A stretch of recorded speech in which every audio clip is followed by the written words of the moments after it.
Helo wama no sto aglo kone. Man no sto to aglo wama ku ko man. Mo hoti wama kini aku ko. Wama no sto aglo ko. Nabo wama ku wama ku hole to te ha. Ya muna buhi ma ya ko tare. Wama ku nasi ha.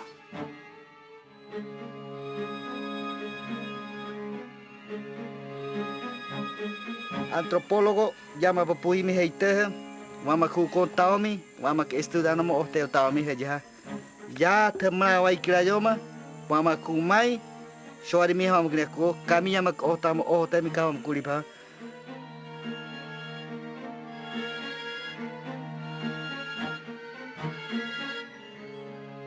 The more you accomplish, the more jealousy you inspire. The more jealousy you inspire, the more vigorously you are attacked by your jealous competitors who've been outdone.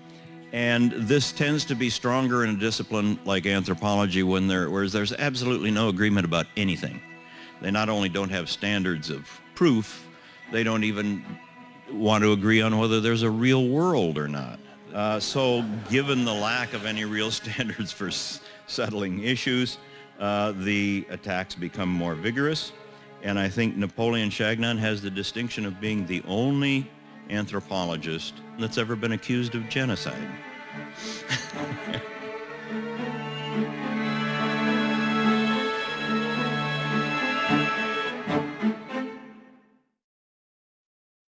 Les Indiens qu'on appelle communément Waika se nomment dans leur langue Yanomami.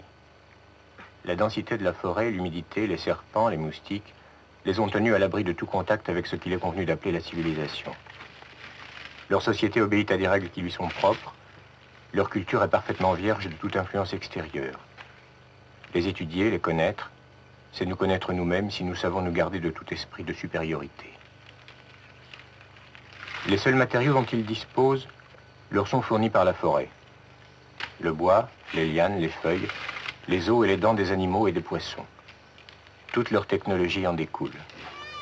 Pas de classe sociale, pas de chef, pas de dieu, pas d'argent. The Yanomama are relatively unique in the modern world because they are one of the few tribes remaining that lived in the kinds of conditions that our ancestors lived in, without a nation state to constrain and interdict their political behavior. What we are seeing in the Yanomamo is something approaching humanity as it existed for 500,000 years. What we see in New York or Brasilia or Paris is the way humanity has existed only for at most 3,000 or 4,000 years. So from a purely scientific sense, they are extremely valuable as a source of knowledge. We should learn everything we can about them, what they know, how they feel, what their motivations are. Certainly there are a lot of other anthropologists who've contributed to the awareness of the Yanomama in the world, but it still is a fact that probably 3 or 4 million American students alone have read my book on the Yanomama. And they became famous largely through my publications and through the films that I made with Timothy Ash.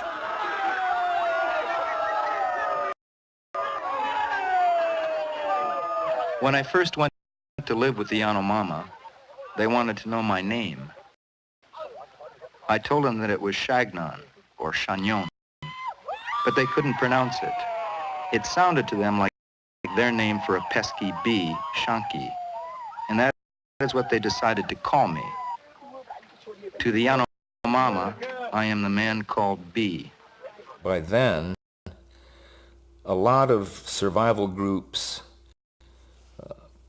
conservation groups were beginning to learn more about the Yanomama, and they all wanted to have the Yanomama in their portfolio because everybody is looking for the most desirable product to sell.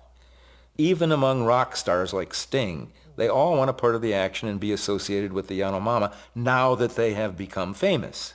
Unlike our civilization, which uses natural resources with little or no thought for the future, the Yanomama are perfectly adapted to the place in which they live. Undisturbed, their way of life could survive for another 20,000 years and more.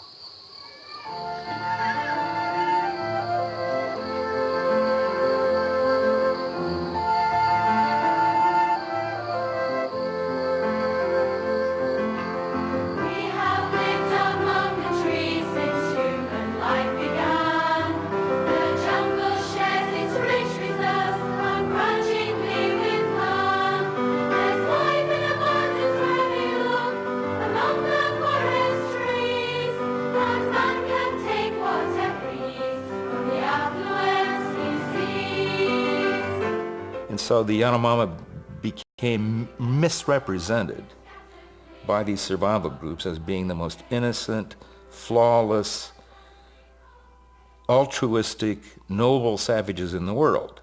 And in a sense, I think that that's kind of racist. They seem to assume that no people are worthy of our support and our sympathy unless these people are pure as the wind-blown snow.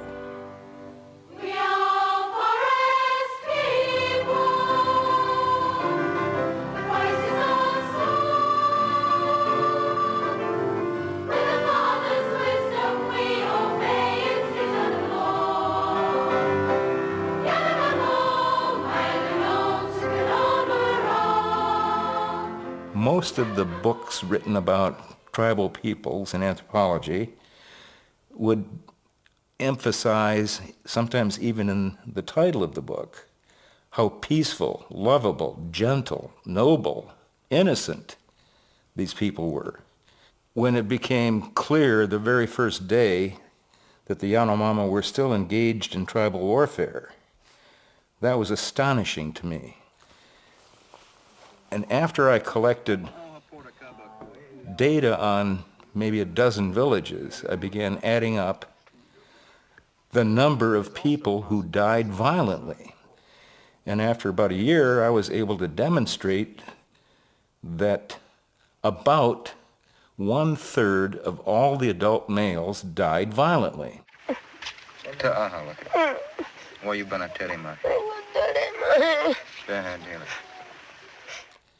Now that's a very high fraction of the adult male population.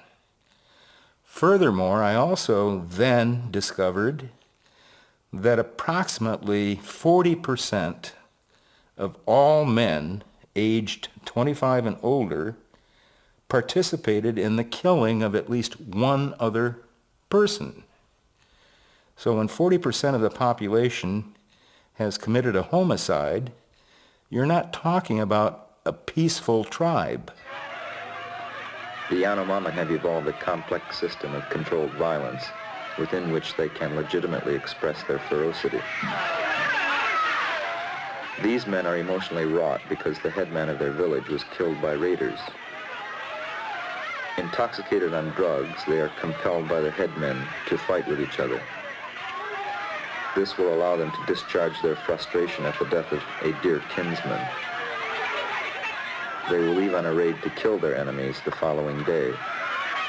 When I published my first book, shortly after I completed my first year of field research, I subtitled it The Fierce People. The title was Yanomama: The Fierce People. So because the Yanomama themselves regarded themselves as fierce and valiant, I used that as the subtitle, at least during the first 3 editions of my book, which has now gone through 5 editions. I read Chagnon's book in the 60s, child of the 60s, if you will, in which I thought, wow, isn't this exciting? Look at the way he outwitted them. It was like Indiana Jones of today. And I thought, wow, this will really excite them. In those days, we had to do films rather than all this newer technology. And so I was rewinding the film after it was over, and a student came up to me. I said, wasn't that a fantastic movie? And he said, no. And looking, I said, what was wrong with it? He said, you taught us to really appreciate others in their own context and appreciate them. These people came out looking like disgusting savages. Dedehe were offered to kill by sorcery any enemy Lelebawa chose to specify. Lelebawa asked him to send Hekura to destroy the souls of children in the distant village of Mahikodotere. I thought about it. I acknowledged it was the one with the green slime coming down their noses, and I never used it again. Well, early in my work among the Yanomama, I discovered, A, they were very warlike. Warfare was a very prominent fact of life. And B, they didn't seem to be suffering from a shortage of any kind of resource. So my initial publications avoided the question of what they were fighting about. But I did imply that most arguments and conflicts began in arguments over women, infidelity, and sex. You don't have to be an anthropologist to discover something so obvious. You just have to know the language. Ito na Shakyo ni libro sigla oni manoi. Ito yana mamu para kui sua penoa pakai nia yo. Imi te peheti. Te peheti ya. Te peheti sua penoa nyama kai nia yo pia koma. Nyama kai nia yo pia koma nyama kusuru kai kui kun. Nyama tajo pia koma. Sua penoa ha. Ito oni mu mang pia ko. Why? Because you kill the firstborn girl because you want a male in your family. And if they kill the firstborn child being a woman, or you give them a bad treatment and she dies, then you have more male and less female. ¿Tú por qué crees que los Yanomami hacen? Bueno, guerra siempre se comienza por la mujer.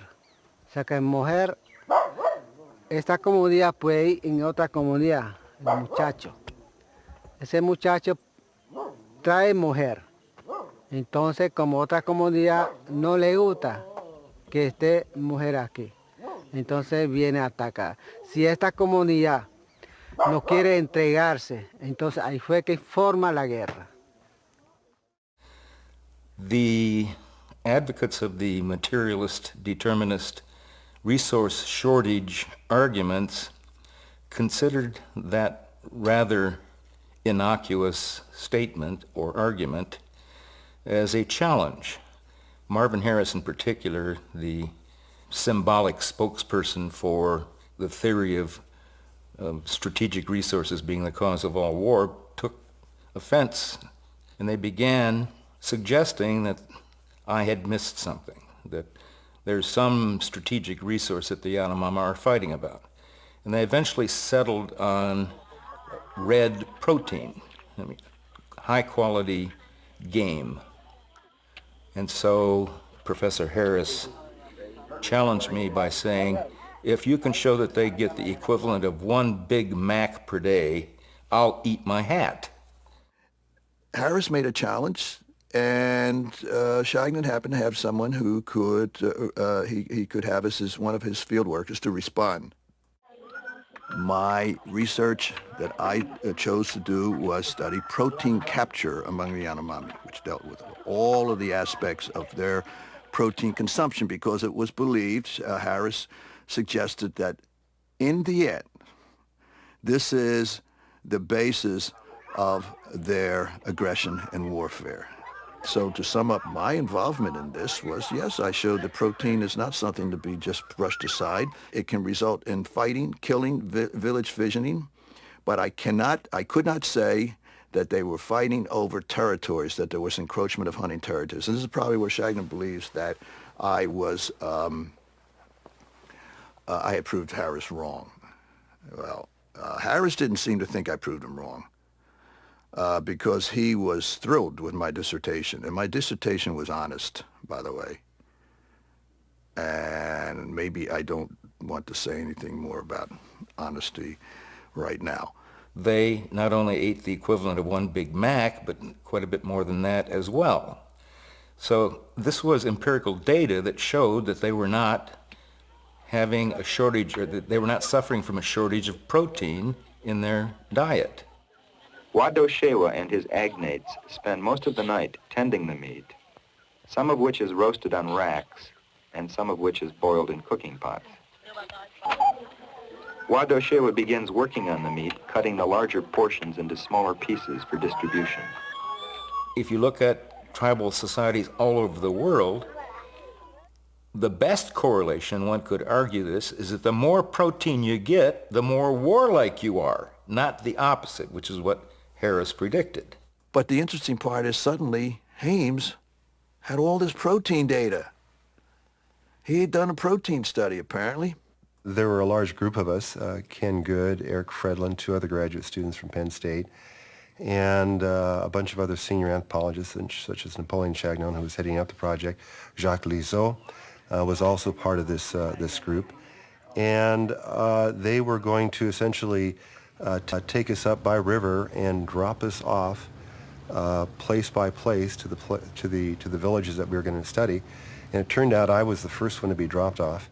Basically, Chagnon introduced me to the people that first day, said I was a good guy, was associated with him so they could trust me, and that I described the nature of the kind of research that I wanted to do, asked their permission, to allow me to do this research, gave them an idea that if cooperation was good, then various trade goods would come their way, and to treat me well, and they did.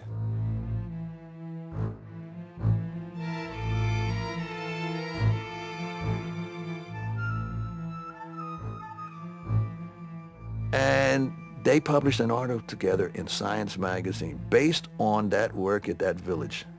This village was so acculturated, it had a store. I went in there myself and bought sugar and salt and cans of meat. It was unbelievable. And they didn't mention that they had a name for the village. And it wasn't a village. Some straggly Yanomami. Some of them were married to Yaquana people. They were living there. They could go fishing with them in their canoes. And this was being represented in Science magazine to the world as a refutation of Harris and a demonstration that there wasn't a shortage of protein, and it certainly was not related to warfare. We talk about the village of Toropoteri, which is the Yanomamo name of the houses where the 2 Yanomamo houses are, one at the edge and one about a half hour away. I don't think we mentioned anything about the Yaquana, and again, because it wasn't pertinent to the kind of argument that we were making. But that information was readily available, became more readily available with original publications before that or about the same time, and later on. And so I don't think there's, anything that was more to say about that. Lizotte and I couldn't be more diametrically opposed theoretically. He was a student of Levi-Strauss, and I of Marvin Harris. But yet we came together and we felt this was an outrage because he knew the village too, Lizotte, of course he did. He was closer to it than I was. And we wrote a letter to Science, and they wouldn't publish it. And we don't know what was behind all of that. Harris tried to get it published, but my point here is that data was phony. Apparently, when you start measuring things and making scientific predictions on the basis of hypotheses and testing hypotheses, anthropologists get really angry about doing that because it means that somebody can be shown to be wrong. Data is crucial. Now, the problem in culture anthropologists, first of all, most culture anthropologists work alone. More people you take into the remote areas, it's too disruptive. You won't be seeing traditional natural behavior. I have spent many delightful hours with Dede Hewa, one of the most knowledgeable men I have known and a true leader. He has told me about the details of village history, of ancient and current wars with other villages, and secrets of kinship and genealogy that bind the members of his village together. As he periodically reminded me, he possesses the truth. Let us have data that others can check, that others can go back and look. Not just say, I've checked it, I've done it, and look in the mirror and say, am I honest? Yes, I'm honest. Believe me, people who know the Yanomami and the data and so forth far better than I, like Bruce Albert and Jacques Lisseau and Brian Ferguson, have published statements in the anthropological literature calling into question some of Chagnon's data and interpretations and so forth. So even what looks like hard data, statistics, etc., can be questioned, can be manipulated, can be interpreted in different ways, and so forth. That, to me, was really, I think, one of the highest examples of unethical publishing that I've seen in Yanomami work, because I know it personally. The others, you know, they tell some other people, but I can't judge it. This I know for a fact. I have a cynical attitude about Mr. Good because he's spent a large fraction of his career criticizing me and denouncing me and trying to describe me as an ogre and unfair and unreasonable and depriving him of opportunities, etc., etc. So it's very difficult for me to look at Mr. Good in a rational academic way. Our first night in the jungle, Chagnon was drinking rum with somebody, or scotch somebody brought in. He was drunk as hell, and so was another guy. And they decided they were going to initiate these guys after we had already had our heads, you know, filled with the fierce people, how dangerous it was.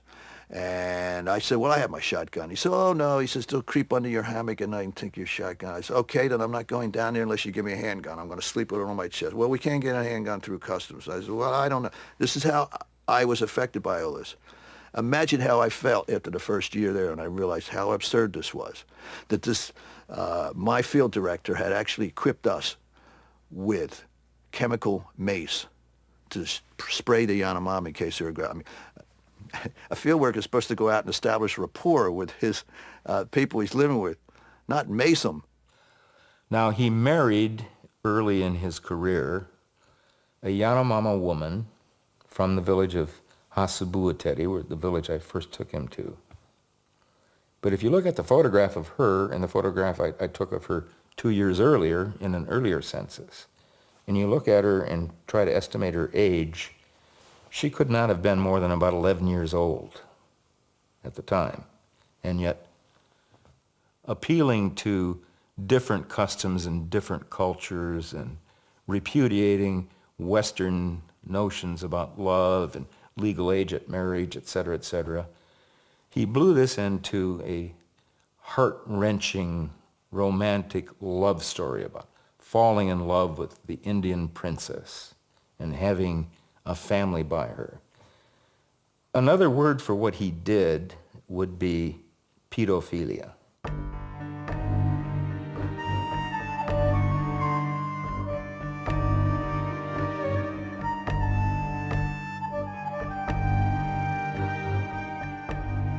I mean, what do you expect Chagnon and his people to say? Find anything good about this relation? No, they're going to try to twist it and turn it. It's bad, it's wrong, he crossed the line, he did this, he did that, and so on. Get into the age thing, which is basically all it is ethnocentrism. Believe it or not, anthropologists are ethnocentric, and even racist.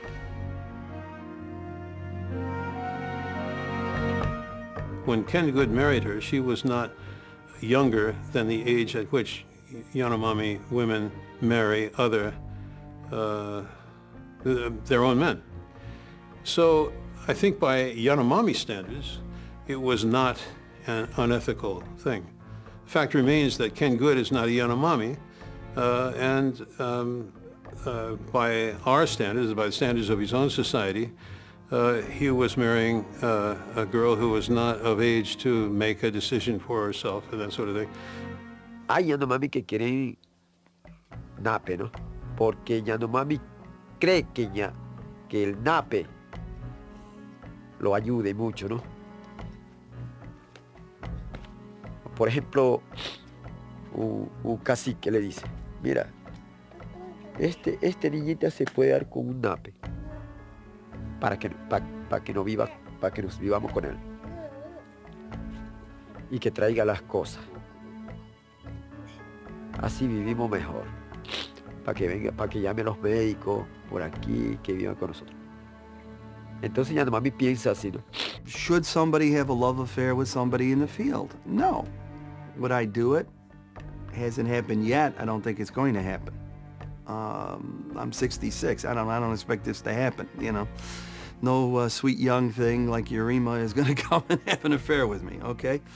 However, having done it, I think that Kenneth is to be admired for admitting it and for talking about as he does.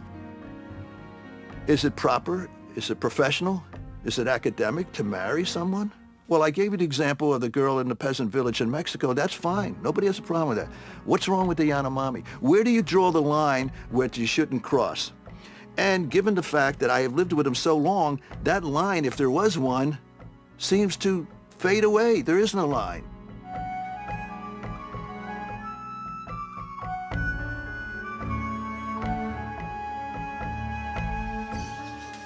He not only divorced his first wife, his second girlfriend committed suicide. His third wife, at least the ones that I know about, was this Yanomama woman that he calls Urima. And that's not her real name. I don't know if he even knows her real name. Here you have a guy painting this as the most brutal, fighting, fierce people, and then you have an American anthropologist, ex-student, marrying one of them. That doesn't fit the image. It doesn't do well. So that's obviously, he's against that. Not every anthropologist can be expected to stay 12 years down there among the group. They have lives. They want to live their culture. But nevertheless, you cannot discard the fact that when you get to know a people well, that the similarities far outweigh the differences. But at first contact, you see it just the opposite. Well, Shagnon says it, and I don't know if I felt it, that when he first went there, he thought, about turning around and getting out. There's no way he's going to could stay among these people. Of course, what happened to me ultimately was I didn't want to leave. I came here out of default. I didn't want to leave the Yanomami. I wanted to stay there. Oh, jeez. Pots, pants. That I took so many. Em 86, eles desembarcaram no aeroporto de Kennedy, aqui em Nova York. Arima nunca tinha pisado num chão que não fosse de terra batida. Nunca tinha visto um carro, um prédio, um poste de luz, um telefone. Ela, que veio de uma tribo de 200 pessoas, perguntou ao marido: "A sua tribo é maior que a minha?"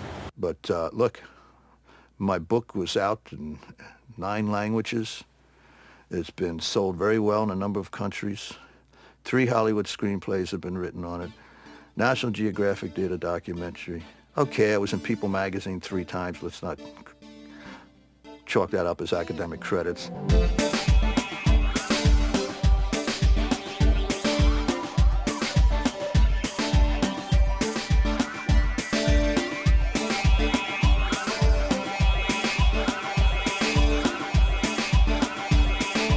I look at it as if he had brought some wild animal back to the United States with a ring through her nose or through her ear and was just parading her and exploiting her for commercial purposes. He really hates Kenneth Good.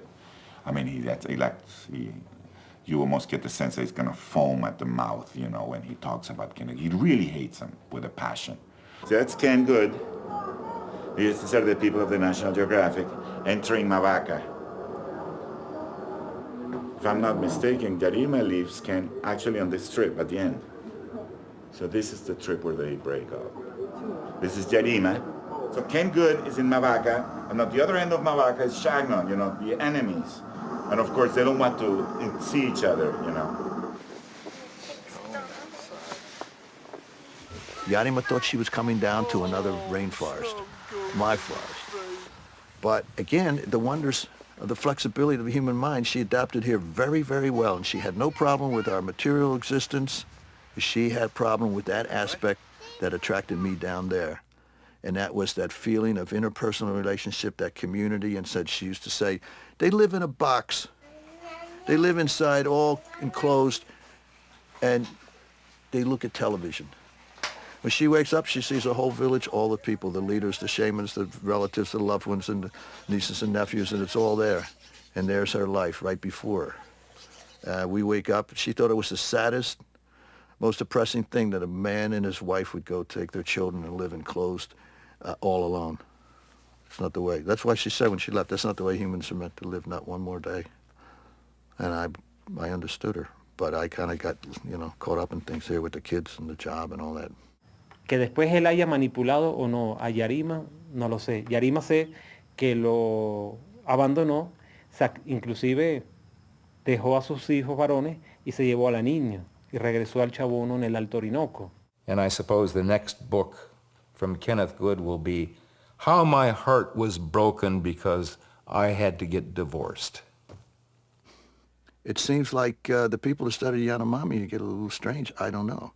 But having said that, there's no question that a couple of the individuals involved here are rather unique. And of course, the extreme of all of that is Shagnon. Anthropology from the very beginning has had a hostile attitude toward any theory of biology that might purport to explain culture or cultural behavior. So the view of people in anthropology is that A, they have no significant biological dimensions, and that B, they're pretty much nice critters. However, as anthropology became more and more scientific, it became clear that this battle was not going to be easily won.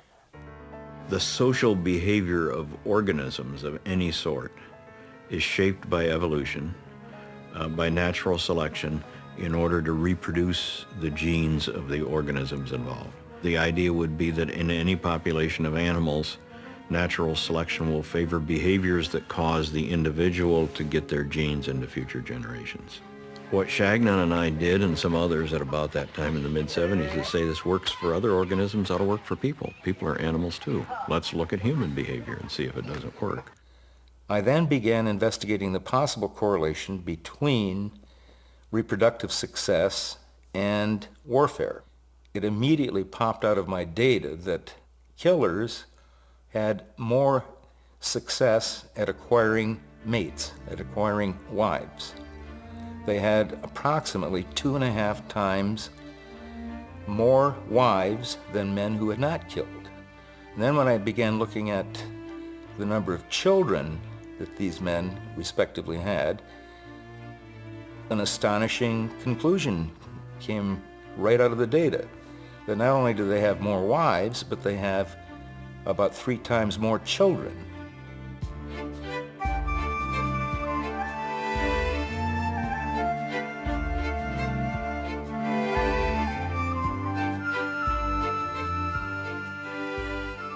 Fits right in beautifully with the theory that you see even in other species. So here you have the Yanomami who, why are they fighting? Well, they're fighting because it's in their blood, so to speak. It's in their genes. They're trying to do what they have no choice in doing. They strike silently, usually at dawn, and kill. They also fear retaliation, and they know the capacity of all groups to fight back. If you take the Yanomami, if you take the chimpanzee material, if you take what some people say about archaeology, you get this picture. Chimpanzees represent our common ancestors in the past. They act like our ancestors did 6 million years ago. They have this inborn tendency to kill members of other groups when they can. The Yanomami are taken to represent our ancestors back at the dawn of agriculture, and they're killing each other not because there's any kind of scarcities of material goods, but because they have this competition for reproductive success. And so males are always striving in different ways to maximize their reproductive success, and that leads them to engage in war. And this isn't just fooling around games. I mean, you're offering a representation of human behavior, which is going to have so many other ramifications. That's why you're doing these studies to begin with. If Chagnon can show a correlation between something really ugly like warfare and violence and something biologically useful like reproductive success, that opens Pandora's box, and the next thing you know, we're going to have the Holocaust all over again. To every person who believes himself a student of peace, a believer in peace, a believer in the inherent, necessary, original purity, innocence of humans, such a statement that violence and war are a technique associated with survival and that the people who do it well profit from it. That's anathema. It's horrible, it's ugly if you're a peace person. If we have this inside us, if we have the idea that there's somebody from a different group, and no matter how much you qualify it and saying, well, culture is different, there's still inside us this impulse to kill them, and that's what's claimed, then I think we're in real trouble. And I think that we need to, if we're going to work against war, I think we need to work against the idea that war is human nature. Ferguson's theory is to blame us for the Yanomamo warfare, while Chagnon is saying that blame the Yanomamo, if you will. This is something that is inherent in their culture. Napoleón lo traía regalo, lo que traía regalo. Ah, Shaki, bueno con nosotros, va a estar por aquí a visitarnos como cuántos días, a venir otra vez. Entonces venga a veces, venga, porque nosotros necesitamos lo que necesitamos, ¿no? Machete. I've watched Yanomamo use stone axes to chop down trees. It's very, very difficult, and you can appreciate the value of a steel axe or a machete. It takes about 10 times as much effort to cut down a tree with a stone axe as a steel axe. And you multiply that by everything you have to chop, that's an awful lot. Steel axes and machetes, a Marxist could say, become necessary means of production. My possessions are more important to the Mishimishimabui Teddy than my services, and we always exchange items. I do not really want the bows, arrows, spun cotton, and other things they offer me, but I cannot do my work without providing them with fish hooks, fish line, machetes, and knives. They would not accept me for very long unless I brought them these things. What I'm arguing is that force is used to get better access to Western manufactured goods. And one of the reasons why it's so valued is, Western goods are so valued, is that better access to Western goods means people get more wives. Brian's argument was very similar to the theoretical assumption or background behind this delightful film about the Bushmen in South Africa in the Kalahari Desert, The Gods Must Be Crazy. And the movie opens up with a rough, scruffy bush pilot flying over the Kalahari Desert drinking a Coca-Cola. And as wanton Europeans are, careless, disrespectful to the environment, he opens the airplane window and tosses the Coke bottle out over the Kalahari. The Coke bottle lands right in the middle of a community of Bushmen. One day, something fell from the sky. He had never seen anything like this in his life. And they had never seen this Coke bottle before. And they find it very useful, but there's only one of them. But the gods had been careless. They had sent only one.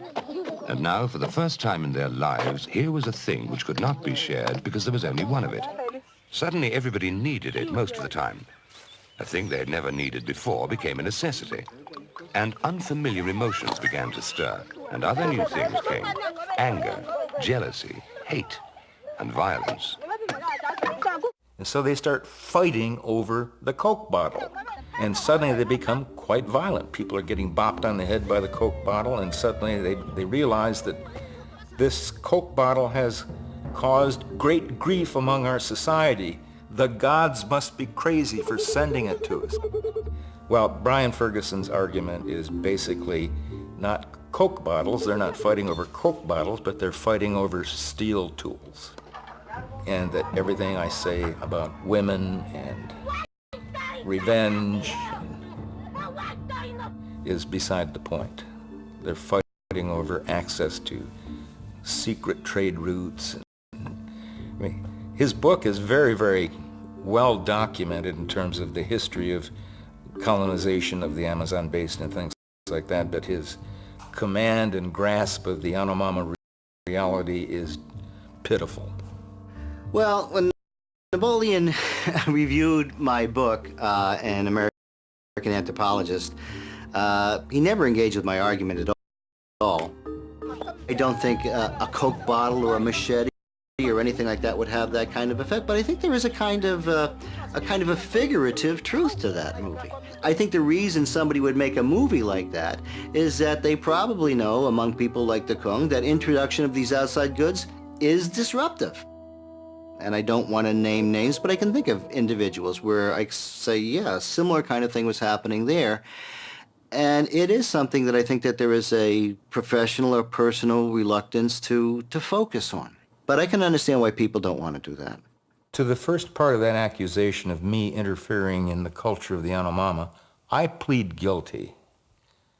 Every anthropologist who goes and lives with people like the Yanomama interferes to some extent with the people that they're studying. And if I'm guilty, the entirety of anthropology as a science is also guilty, and every anthropologist in the world is guilty of the same crime and misdemeanor I committed. Les Yanomami protégés par la forêt sont restés à l'écart de ces bouleversements, mais pour combien de temps? Depuis 1950, les missionnaires se sont installés sur les rives de l'Orinoque.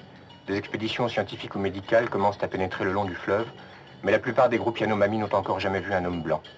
On peut encore étudier leur culture et peut-être empêcher que sa rencontre inéluctable avec la culture occidentale soit aussi destructrice qu'elle le fut pour d'autres.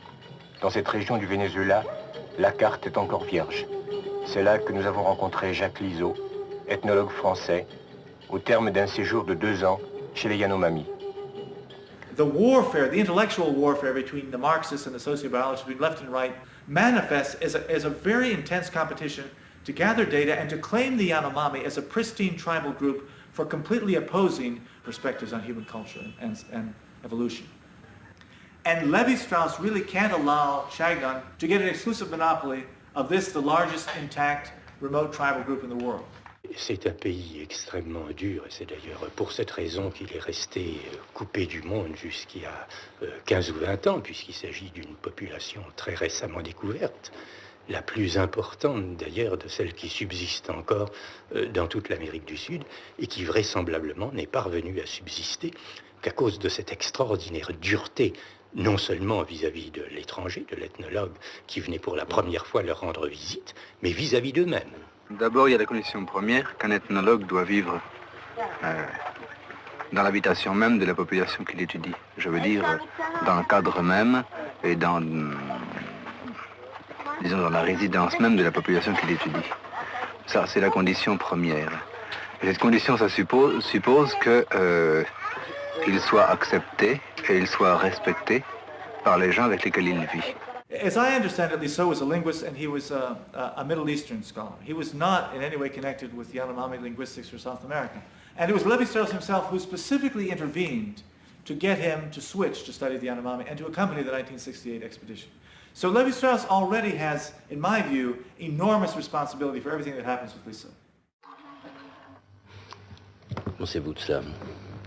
Cette façon nécessaire de troubler le milieu? C'est inévitable. C'est inévitable et je pense que c'est une façon de le troubler qui est tout de même vénielle en comparaison des bouleversements et des destructions que l'expansion de la colonisation intérieure, celui de la civilisation industrielle, la construction de routes, le passage d'avions cause. Et l'ethnologue ne peut pas se sentir coupable de contribuer pour si peu à un mouvement que s'il le pouvait, certainement, il souhaiterait suspendre ou en tout cas modérer. Well, he was sent there by Claude Levi-Strauss to study myths, which is what Levi-Strauss does, or did. In the end, got working on language. and actually started working with developing local schools in the villages and writing a dictionary. Petit vocabulaire Yanomami. Mon enfant. Eheluya. Donne-moi cet enfant. Eheluya adahio. Un jeune. Fia. Le hamac. Ninkake. Au début, moi je suis plutôt pudibonde.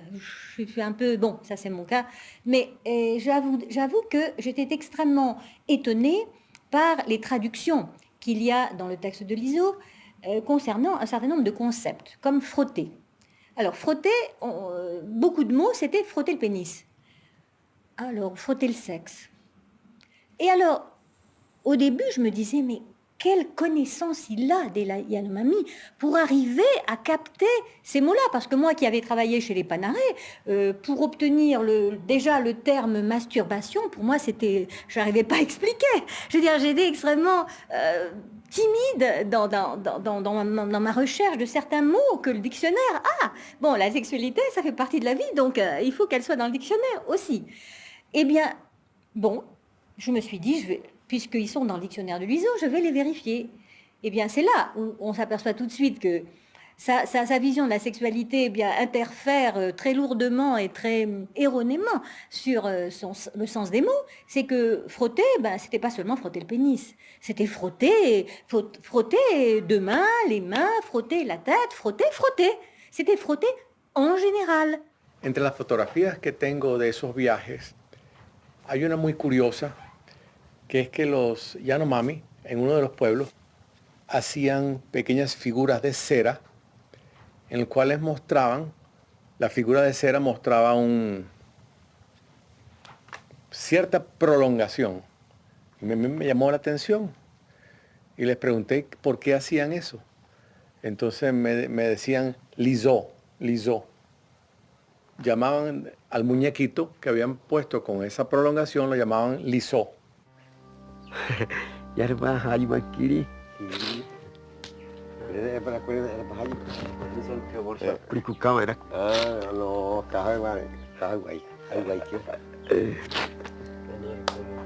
No, ¿sabe cómo son otros napes, no?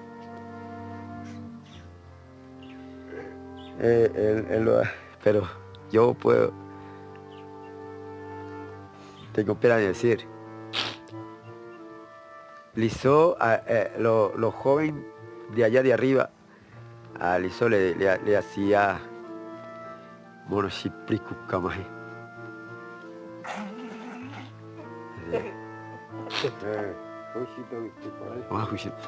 Tenía muy majene, ya hubra majene te ahí. Lisó el Yanomami le hacía así, ¿no? Los jóvenes trabajaban así. Y el líquido se botaba. They have a funny, strange term for anal sex, bosi nawai. Well, to have sex, heterosexual copulation, is called nawai, which literally means, na is short for naka, which means vagina, and wai means to eat. So to eat vagina is what they call normal heterosexual intercourse, nawai. To have anal intercourse, they didn't know how to explain it. And bosi means anus. So they called that bosi nawai. Now you figure that out. Bosi means anus, na means vagina, and wai means to eat. Después a los mayores. A los mayores. Por ejemplo, 20 años, 50 años, ¿no?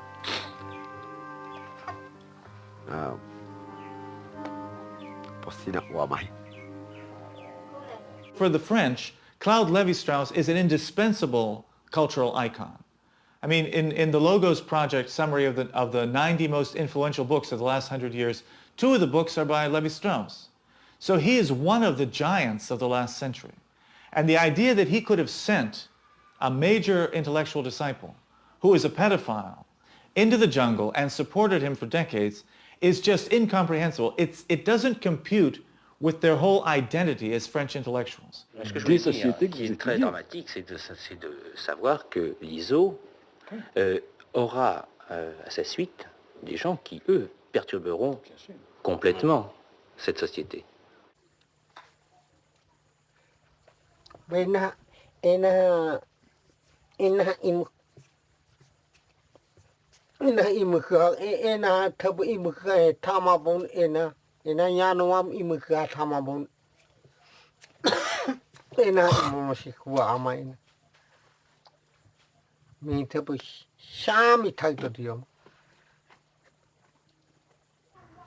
Hai o te teha plato pam haya ruman ko peta pohona no hipa wei ya puya kun mi tha pe ya ki sia ton ya ka yo harima plato ya pam ya ruma plato pam ra ya ru ah kun te hawong apoma pe wani im kinia na thai wei ya tag mai ha ya im kmos pralioma ya im ka mos pralun interior ka korokratitia ka uka pralema hei tapa ko o tamon shori akuma mi o te kuono mi pei mono si para hupamon si tobra par hokupari kami iha inte wale ha mai pralene tak para koare itakui mi ena awani kua maya ihiru te peheri ya nyamuano preoma Lison ihiru per imukre shamita manoi wedinak ebai kuma wedika mumor kurena anama ema or kulenaha devi or kulenaha kue en ha pashino tapoma 10 años 11 años para abajo. Leso weti peke watu jai hio pamato hi pehete hei wari imuk shamina tare weti peke watu jai hio pa gravador pata wani para hio show jai kuma apu hito para roma monk para palma aja ha Samuel a pehete thakataran thak uswane ma ya puhi maku wai kyota hei monier hupa wai klema ya puhi makuta me ha escopeta po mapane ta he ai ena po mapane ko anko a venya ho ma ho ja kuma ho pa makni hu ja kuma maku kamane pe wale poskana jai wai otama motora ne hipana 25 motora un hano wayema Hagliso hizo mucha sexual entre los muchachos. Ya todos, casi 9 comunidades que está acá, saben todo eso. No ellos solos. Eso es verdad, todo el mundo sabe, aquí no se puede decir que no. Todos nosotros sabemos.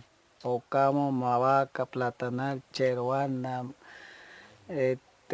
Arimabe, Caroji, todos sabemos. Yo también yo sé, aunque yo soy mayor. You know, anthropologists are humans, and sometimes humans do horrible things that are very, very shameful, very embarrassing, very shocking. I was annoyed at some point because they were lumping me in with this sexual behavior with Yanomami, like there was Liso with the little boys and there was Ken Good with the little girls. ¿Cómo es posible que le hayan permitido la venida acá? Hay varios libros ya escritos que denuncian esa actitud de Liso. There were major disincentives to take on Liso because he had the full backing of IVIC, he had the full backing of the French embassy, he had the full backing of l'École des Hautes Études at the University of Paris. So he had a lot of power, he had a lot of money, and he had Claude Lévi-Strauss's support. So what are you going to do? You're going to take on a major disciple of the world's most famous cultural anthropologist? If you're just a missionary who's getting by on, $100 a month, or you're a Yanomami, how can you possibly take him on? Chagnon, however, went further than simply being a passive witness to Liso's sexual predations. He actually signed a letter supporting Liso's continued presence in Yanomami territory when the Silesians did try to expel him in the mid-70s. So I think that Chagnon has a very special responsibility for Liso's continued sexual atrocities in Yanomami lands. I think you have to ask Chagnon, why didn't he report it to the Venezuelan government? You have to ask that to others who were in that particular area. You have to ask that of the Silesians who were there on a daily basis for years and years. If they actually knew that was going on, what did they do about it? Durante muchos años, Lizó, por ejemplo, algunas bases antropológicas, Lizó nos ayudó a los misioneros a entender.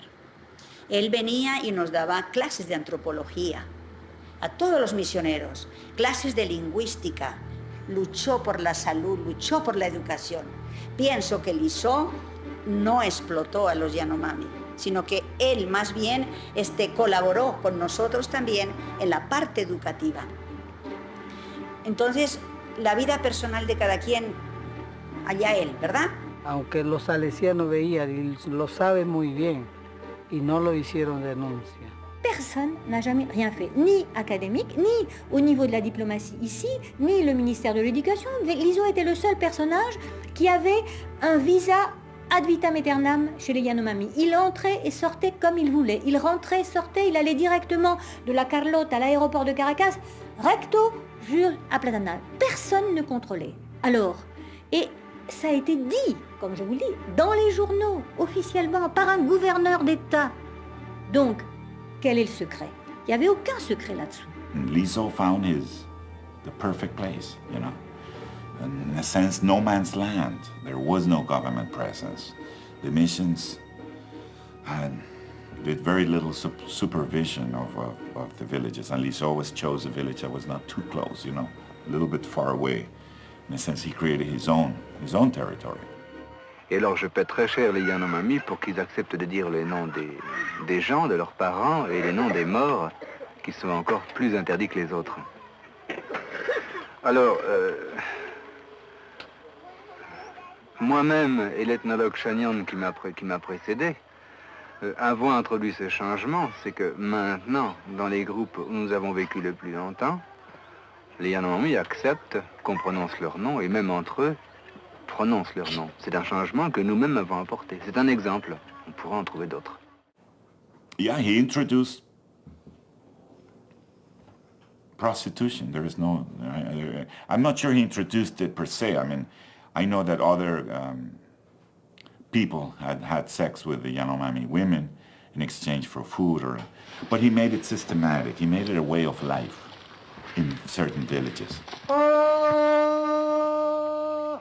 Of course, Lizó himself creates a whole ethnography around sexuality, which becomes almost as popular in the French sphere of culture as Chagnon's image of ferocity does in the American sphere of culture. And according to Lizó, the Yanomami are these extraordinarily adept sexual practitioners who have all kinds of improvisations and masturbatory practices, and homosexuality is accepted in common, child sex, and so on and so forth is all normal part of their culture according to Lizó. It's a power relationship. So, Lizó is gay, he likes kids.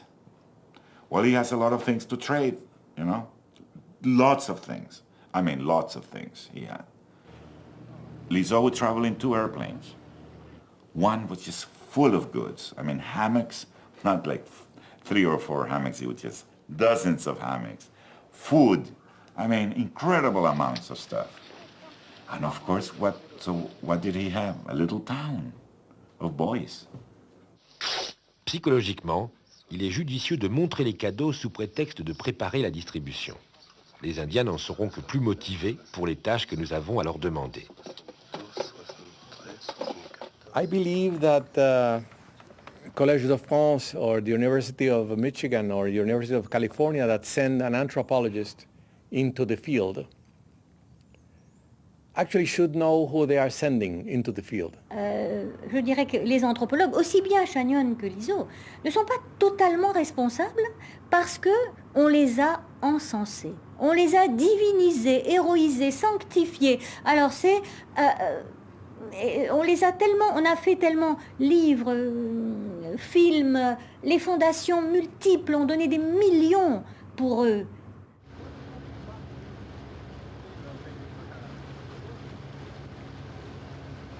The impression that people have that all anthropologists are sort of nuts and violent who've gone to the Yanomama is only true up to a certain extent. all the rest of them are nuts and violent, except, of course, me. But it is true that I have never initiated a harsh, critical assessment of the work of any other anthropologist who's worked among the Yanomama. I have ignored an enormous number of criticisms of my work, some of which have been very, very personal, and I've not bothered to respond to these kinds of things. What in the hell is an anthropologist doing working for the Atomic Energy Commission? I want that explained. We passed resolutions against secret research back in the 60s. How much of that research is open to the public? That whole, not just Chagnon's part, but the whole thing that Neil is doing and everybody else. Yeah, the fundamental underlying research purpose of the Yanomami project has never been in doubt. It was funded by the Atomic Energy Commission, and it fell into a much more all-embracing scheme to establish guidelines for the effects of levels of exposure to radiation, in the worst case, of course, by atomic explosions of atomic weapons, such as had happened in Hiroshima and Nagasaki.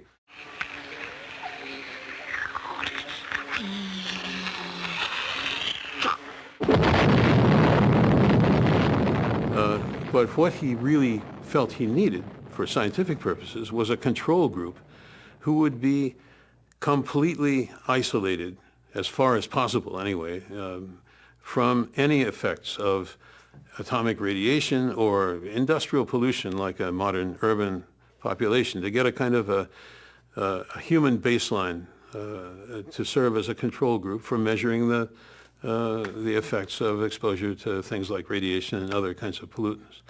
So the Yanomami turned out to be the ideal group because they had never, not only had they never been exposed to atomic radiation, obviously, out in the forest in the Amazon, but they also had not been exposed to any major epidemic diseases.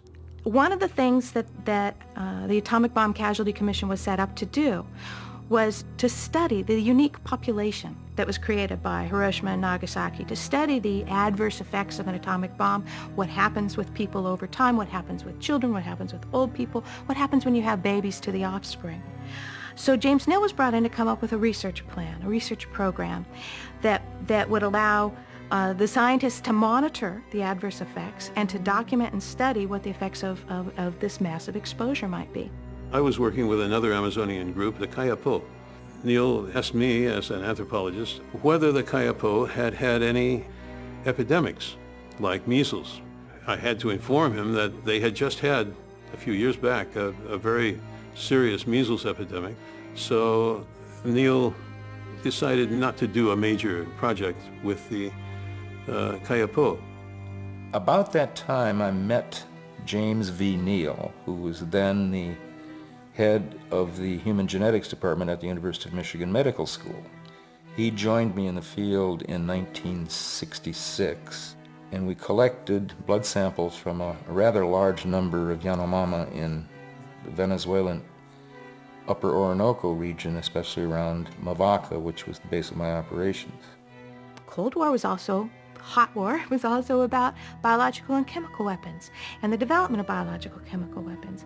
And our use of indigenous peoples also extended to that as well. So and that part is still largely classified. If you inject a vaccine of a certain strength, of a certain level, you can observe the level of response of the population, the antibodies that the population produces. And this was already done in among the Marshall Islanders, who were living in places that the U.S. had conducted atomic weapons tests. He tested the Yanomami blood and established that they were in fact what's called a virgin soil population. They didn't have antibodies for measles and other epidemic diseases. And that was what he was looking for. He really wanted to have a control group population and then to be able to challenge the immune systems to measure the level of immune response. This year's team consists of an ethnologist, 2 geneticists, a dentist, an ethnophotographer, a young missionary to these Indians, a linguist, and a cook. Our objective can most simply be defined as an effort to understand the population structure of primitive man and how that structure is influenced by the environment in which he finds himself. Most of us will enter quietly, but the anthropologist will enter in the customary style of an Indian visitor.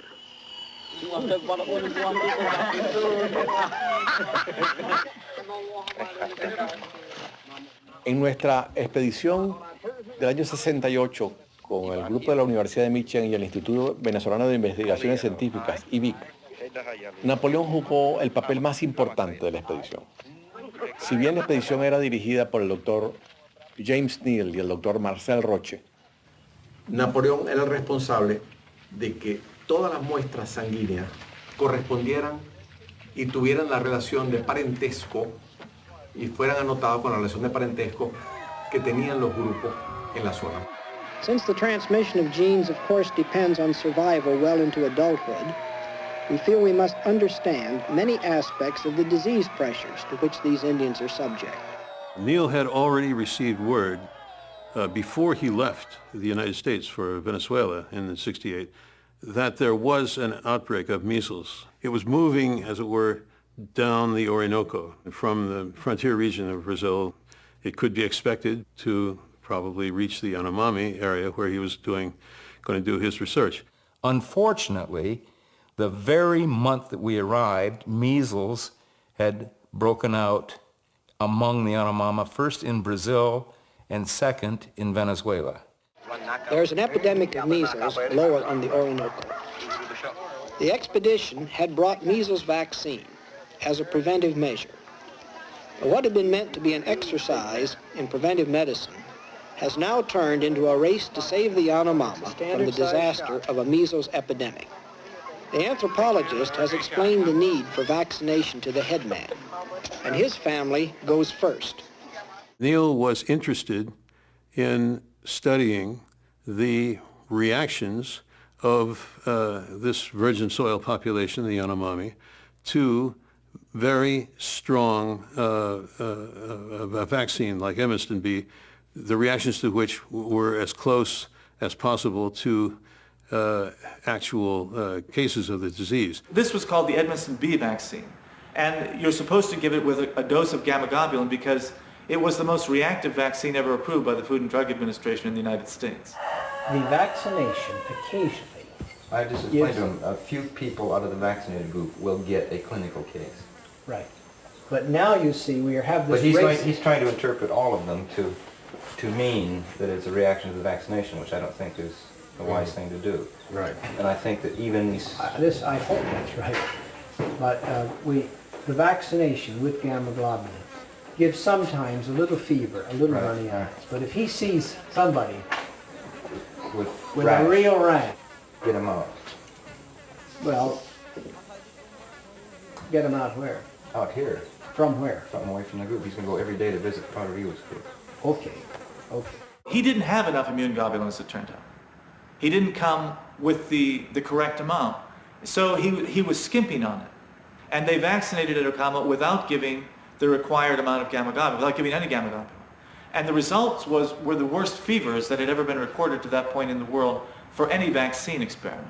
It's silly to say that in the midst of all the other biological sampling that he did with hair samples, skin samples, every conceivable bodily substance and so on, that the injections alone were not at all intended as part of this research program, but instead just for a humanitarian purpose. They were, I think, humanitarian too, but that doesn't contradict that Neil thought of them, initially anyway, as part of a research plan. We were fighting a very important battle to vaccinate a circle around the epidemic, which was ultimately the responsibility of the Brazilian Medical Service or the Venezuelan Medical Service, who were absolutely absent at that time. Mato hipo ayu hipo. Haje pata iha sipara ahipo ke. Kaboy hipo apoton. Hipo ahutu tu apoton. Te pay medicina para qual piojo. Medicina para qual piojo. Akura jama. Hakure ne medicina jama kwama. He got clobbered with a... Gamma globulin is given with the measles vaccine to reduce the reactions. This village was fortunate. It was vaccinated in time. In a multidisciplinary study, they make a specific claim and they apply it to their expedition as a general rule. This village was fortunate. It was vaccinated in time. We have inoculated the Paranoa teddy as far as our inoculations went, and we'll have to try to isolate them as best we can. Meanwhile, we've gone ahead and vaccinated all of the rest of the Paranoa teddy that we had vaccine for. Now I'm going to pass the microphone over to Dr. Neal. And we know now, and it's been confirmed by the American Anthropological Association's El Dorado Task Force, that in fact lots of people died at Paranoa teddy where they made that film and where they made that false claim. It is possible that they will be bringing gamma globulin, which will in part take the edge off of measles, but what is also needed is a good supply of antibiotics in order to treat the secondary infections that so often go with measles. Over to you. The claims against James V. Neal of putting his research priorities for scientific reasons ahead of humanistic causes is absolutely, totally false. The first thing that we did every time I was with this particular group of medical scientists was to call all the people together and attend first and foremost to the sicknesses that were occurring in that village, no matter what they were. What we know now is that Neal was aware that he was exposing the Paranoa teddy to guides who were already infected with measles. Initially, he decided not to take them. He said, in a surge of conscience.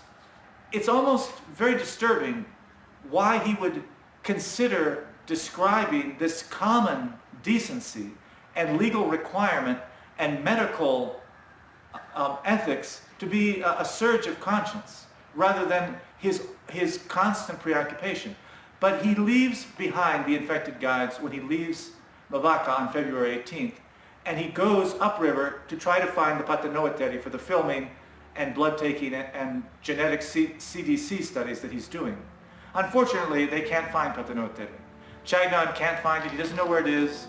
So Neal writes in his notes that he decides to send Knapp back to get 2 of the exposed Paranoa teddy guides because he says measles will be at this village anyway.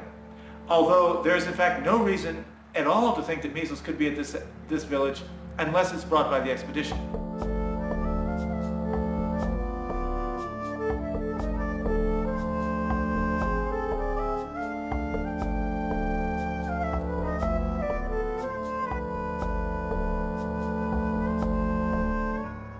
I think that Chagnon and Senewal argued for him to leave them behind and for them to be kept at Mavaca. Weedocaya teddies have been exposed to measles already. They've come up here and have exposed them to measles. And I'm afraid that if I bring them into Paranoa teddy with us, they're going to expose the whole group to measles. Chagnon is heard saying this on the tapes, try to keep them at Mavaca. But the problem is that Neal decides that he needs 2 of the Paranoa teddy guides to find the village. He himself, amazingly enough, had already gotten very sick in Caracas. He said that he had a beastly upper respiratory infection. And Neal himself had documented that these kind of infections could kill lots of people at first contact. So he's going into the Yanomami territory as the director of an expedition with a beastly upper respiratory infection that gets worse over the 3 weeks that he's in the field, to the point where he's becoming prostrated sometimes. And he begins to suspect he has influenza. So what kind of a guy, what kind of a doctor goes around to very remote villages, uncontacted villages are what he's looking for, with a case of possible influenza? And he's putting his hands down people's throats to take saliva samples. These organisms, nasal and throat swabs are placed in silica gel for transportation to a base laboratory in the United States. So you have on his expedition a unique synergy between different diseases, and they all work together. You have live measles carriers, You have terrible vaccine reactions. You have a chief doctor and head of the expedition with influenza-like symptoms. You have one guide with malaria. And you have Brewer with a bad case of dysentery, which is also proven fatal for remote villages on first contacts. Here Charlie is having modest difficulties documenting an unusual pattern of wear of the central incisors. So you've got five different violent introductions of outside pathogens. At least there are probably more.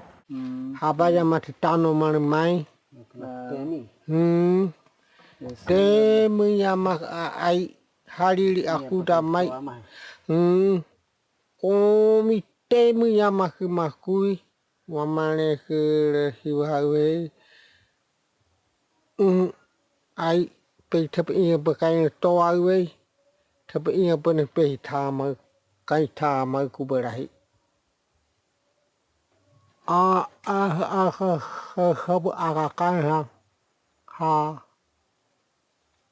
Husa mi hamene. Mi terbakai tata lama. Mi teramu wedi ke teraja makin hitemu Adesso mi fai dire cose che forse poi non gli fa piacere dopo Chagnon quando lo vede, ma lì doveva dire che era per studiare se avevano malattie che servivano per curarli dopo, i risultati, che era un po' vero. So che dopo che siamo usciti, mi pare dopo, sono rimasti anche loro, c'è arrivato un po' dei measles. Terbuka, miam yahuma, ya oboma, ya oboma, ya oboma, ya oboma, 30 ya oboma, nama anya oboma. Kami iba aja ya. Kenapa sih aku lalu? Aku yang ya pergi kena tahu kembali. Kami tahia biar temu kuawe. Más de 200 penomaraños, mija. Este no han hatón o wedita no han. O shaki habawaro moha kuikene. O mihi awayune o mihi iya per toa noi tenu. Mi ina ya puhi marekush. Shaki ano tenu nabama hai kai para te bari hilai bana ano hiwani bodori man. Shaki amayo shi hilai man. Mihi le mereka yare ma mihi mayo ano tagri. Apa shaki atam itu sarabio pluka waru sho atam. Tapi brea aiso ada dia. A Napoleón lo culparon, ¿no? Porque claro que es por la enfermedad de sarampión se moría, ¿no?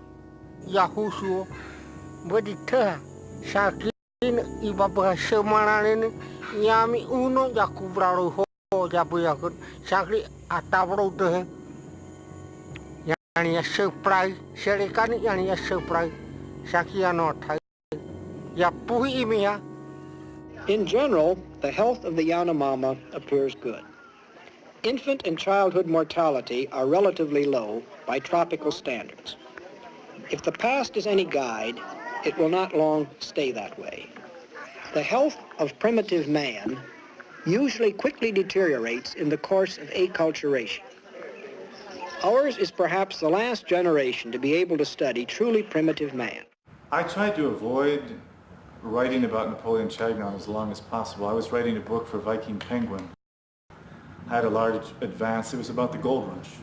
And so my editor and Viking Penguin and myself, we didn't want to deal with Napoleon Chagnon because we knew that he was kind of like a black hole who sucked all light into himself, and you inevitably were caught up in these conflicts that he was involved in for decades. Because I had been involved with the Yanomami, I was one of the people who got sent a draft galley proofs to do a review of them for the publishers.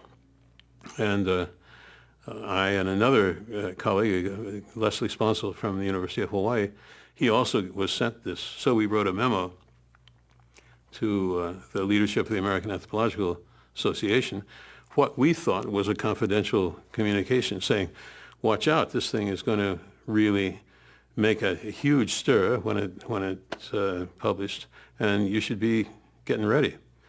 And of course, the first thing that happened is one of these people to whom we sent this confidential letter put it on the web, and it was around the world in 24 hours. I actually first heard about the letter circulating from a Malaysian student who at the time, if I recall, was in Japan on a grant as a visiting researcher, and she had picked it up on a Malaysian Aborigine Orang Asli listserv where people were discussing. And so that's, then a colleague from Finland alerted me too. And then I realized this is just all over the world.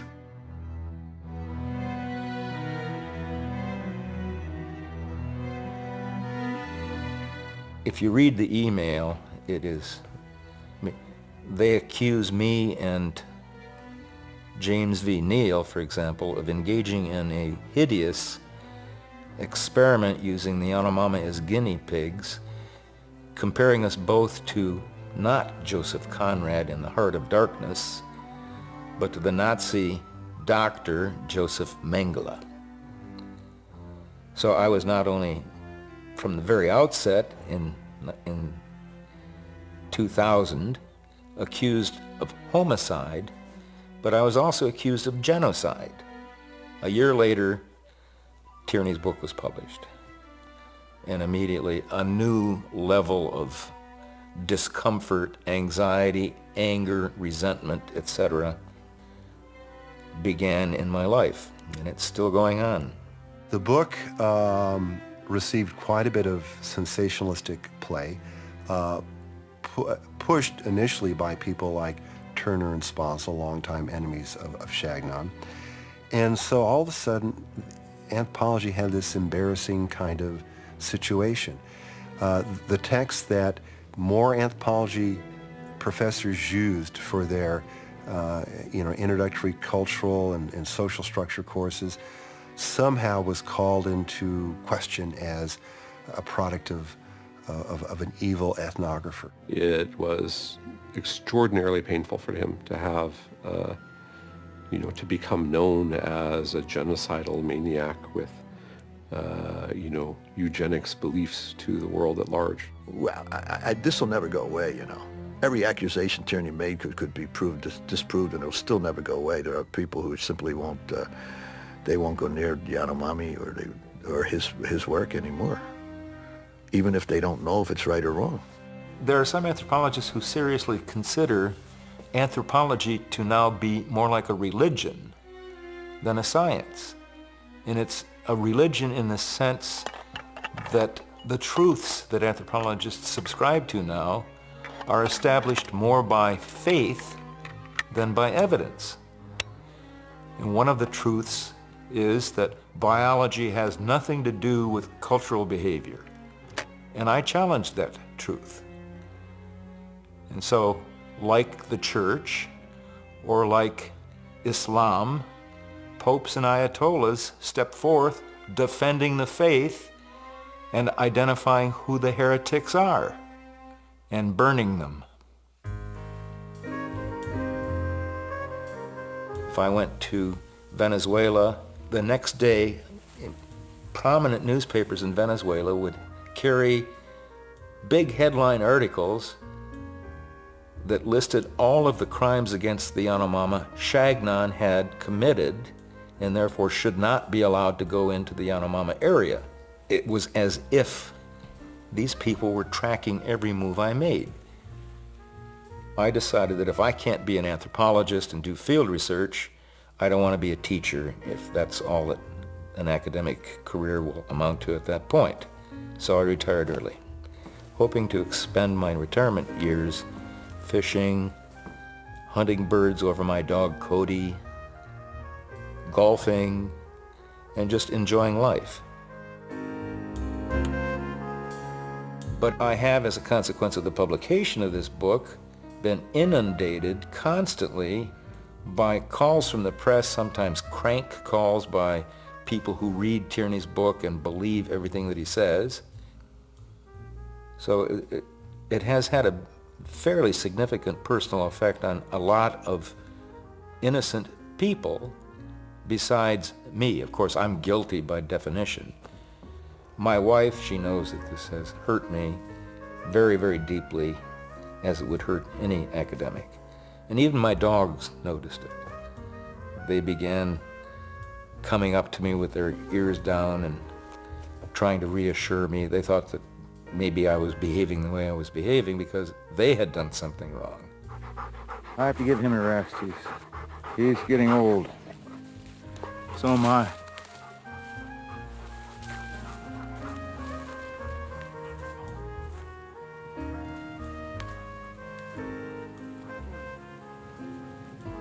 People like Terence Turner, Leslie Sponsel, some of the others, Tierney himself, don't care if they hurt somebody. I mean, I can see that. That's the way they are. They don't care. You know, he's the latter part, if not the last part of his career. And this whole reaction to Shagnon's work and what Tierney wrote has been dramatic. It's no minor thing. You know, it's one of the reasons they did this fest for Chagnon and all this is because of what a beating he has taken, a brutal beating. This is one of my former students, Mark Flynn. He will be involved in the festivities going on in my honor, and in fact is the organizer of them. So are you guys doing a film about NAP? No, it's about science. Well, then it has to include NAP. I hope that it includes NAP. Hey, this is the man. This is the man. He's the one who paved the way for everybody. This is the brave man. How are they to know that Shagnon's data has got problems? How could they know? Where are they going to get the information to know that his data has problems? Go down into the villages and restart? No, well, it's years later, different people, different villages, different times. There's nobody can, except those who have studied, so many people have studied and say, well, why is it that Chagnon is the only one that comes up with this image of the Yanomami? Why is it just him? He's got some kind of a skill or a sense of going to where the real things are happening, and we're all out here, you know, we're not seeing it. No. We like everybody, as distinct from anthropologists who hate everybody. Well, I think, no. We like everybody who's interested in asking questions, gathering data, and trying to use logical ways to assess the data. Well, that's a good way of expressing what we do. But I think anthropologists will stop agreeing with your definition at the point where you start collecting data. My feeling is there is an idea among people in the biological wing of all of this that they're scientists because they're emphasizing biology. Therefore, they're scientists. And sometimes because they have statistics. Therefore, they're scientists. But if you're going to do science, you can't just talk the talk, you've got to walk the walk. And that means you've got to be very careful with your data. When people want to believe something badly enough, the standards for evidence get flimsier and flimsier. So they'll accept the ideas supported by evidence when the evidence gets not only weak, but is gone. There's just an illusion of evidence. And it may even fly in the face of evidence, they'll still believe it. Now, the kinds of things that people want to believe are usually self-flattering. What else? They often flatter the group that they belong to. So anybody who identifies himself, let's say, in anthropology as a sociobiologist or a behavioral ecologist, wants to believe this paradigm is good. So somebody else that's working with it and they're going to be quicker to accept the work.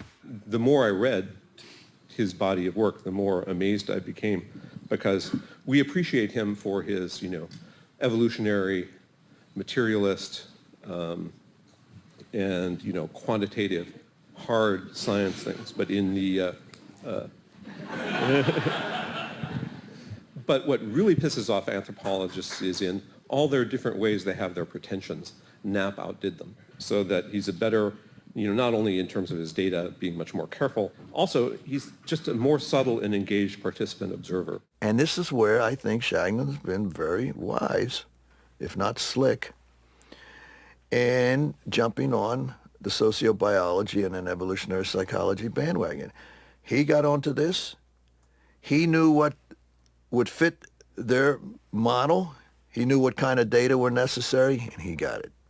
And so I just want to sort of say final score. Nap 1, 0. I don't think that there's any way they can salvage Chagnon in the long run. I think that the contradictions in his data and the evidence of his human rights violations are so great that all that they managed to do is to bring themselves into Chagnon's sinking ship, It took physical courage for a young anthropologist to walk into a mostly unknown Yanomamo village. It took courage, in short, to be a leader in the reinstatement of biology. Knapp's scientific contributions are classic. The Yanomamos have become among the most famous pre-literate people in the world because of him. Knapp brought biology to anthropology, and he brought anthropology to biology, but it was bought at the price of the wrath of the political ideologists. Is this what has come of us? Can't we do better than that? People talking and talking and citing and citing and publishing and publishing. We need to be asking, are we answering questions? Or are we just peacocks parading about in all of our show? There's a song from the long ago. You say apricot, I say apricot. All these different things. But you say this, I say that. Does each person have their own word and that's it? I say you are a genocidal murderer and you say I'm cute and that's it? No, if you've done murder, I'm sorry, there's more to it. If you want to film it, you can, but I want you to see this. It'll take a minute.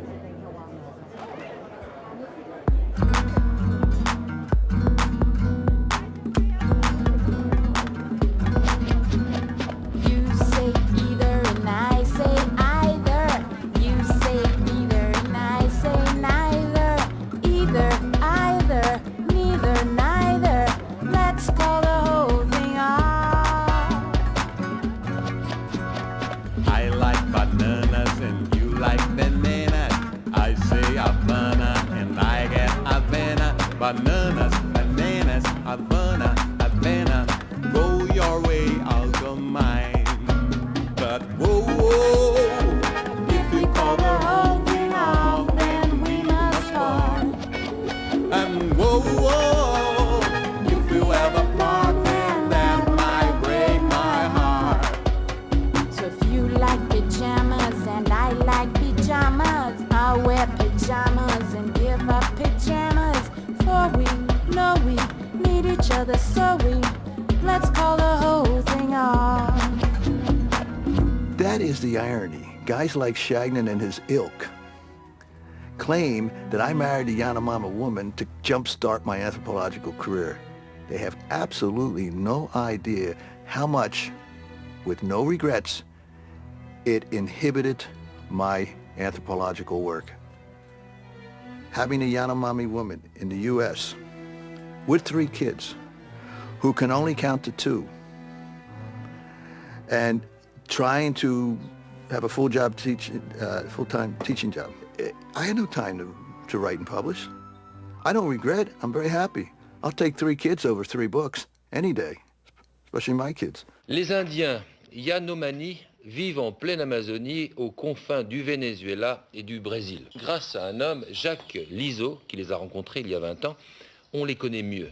J'ai voulu simplement essayer d'exposer à un public comme les Français, par exemple, une autre manière de vivre, une autre manière d'être, à travers la langue, à travers la vie quotidienne et la vie sociale. L'anthropologue les a non seulement étudiés, mais il vit avec eux. C'est pourtant l'un des plus grands savants de notre époque. When I visited Florence, I walked right underneath the window that was the room that Galileo was imprisoned in. And I looked up and I said, there are some people in the Catholic Church today that want to do that to me too. Ironically, Galileo was only exonerated by the Catholic Church 400 years after he died. I can't wait that long.